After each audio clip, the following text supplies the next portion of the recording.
Delphine Jubilard est introuvable depuis le 16 décembre 2020. La jeune femme a mystérieusement disparu dans la nuit et elle n'a donné aucun signe de vie depuis. Est-elle partie de son plein gré? A-t-elle fait une mauvaise rencontre?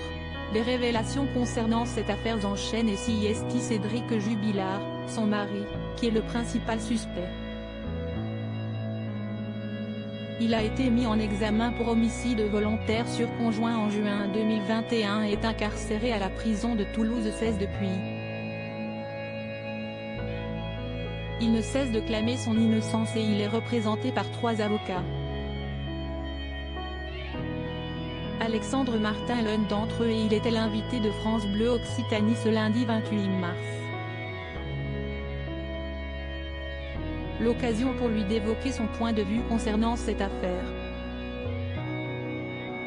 Alors qu'il mentionnait un possible procès pour son client, il a indiqué « alors sans corps, sans armes, oui ça on en a vu.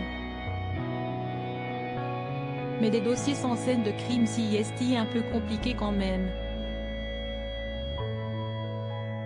Par la suite, il a précisé qu'il part du principe que Delphine est décédée. Toutefois, il a souhaité nuancer ses propos en assurant « Ne voyez aucune provocation dans mon propos. On parle. On ne sait toujours pas ce qu'il cesse de passer. L'enquête se poursuit mais aucun élément n'a permis de découvrir ce qui lui est arrivé. » Dans les colonnes du média, Alexandre Martin a évoqué la particularité de cette affaire, qui est très singulière. Il y a l'absence de corps évidemment, et surtout l'absence de scène de crime, a-t-il affirmé. Des absences qui, selon lui, sont utilisées pour justifier le fait que l'accusation nous dit on a trouvé des traces de sang dans une voiture, sur la housse de couette, assure l'avocat avant d'ajouter, si bien qu'ils savent qu'il manque un élément. Pour lui, son client est innocent et il est bien décidé à le prouver. Alors que des expertises psychiatriques et psychologiques ont débuté, Alexandre Martin indique que celles-ci vont simplement mettre en avant le fait que Cédric Jubilard est un homme normal, qui n'est pas pervers ou calculateur. Selon lui, celles-ci peuvent être intéressantes mais ça ne rajoutera rien ni à la culpabilité, ni à l'innocence. Ou peut-être ça peut rajouter à l'innocence parce que le portrait qui est fait de cet homme est très loin de la réalité, a-t-il déclaré. Pour rappel, Cédric Jubilard a déjà fait 5 demandes de remise en liberté, toutes rejetées. J'arrive à croire et je suis certain que cet homme est innocent. J'espère que cet homme comparaîtra libre, s'il doit comparaître un jour.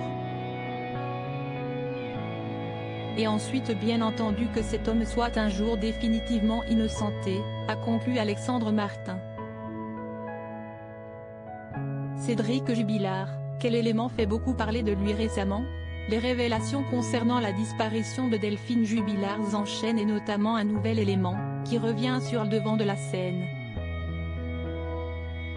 Il s'agit du téléphone de Cédric Jubilard qui était censé être en mode avion le soir de la disparition de la jeune femme. Toutefois, selon les informations du Parisien ce dimanche 27 mars, le mobile était bien éteint. Pour Alexandre Martin, ce nouvel élément n'apporte rien à l'enquête. Si est une non-information, a-t-il assuré avant d'ajouter, Cédric Jubilard a pu dire qu'il l'avait mis en mode avion, et après qu'il ne s'en souvient pas. Il est interrogé sur ce point 6 mois après, pas le lendemain. Cédric Jubilard reste présumé innocent des faits qui lui sont reprochés.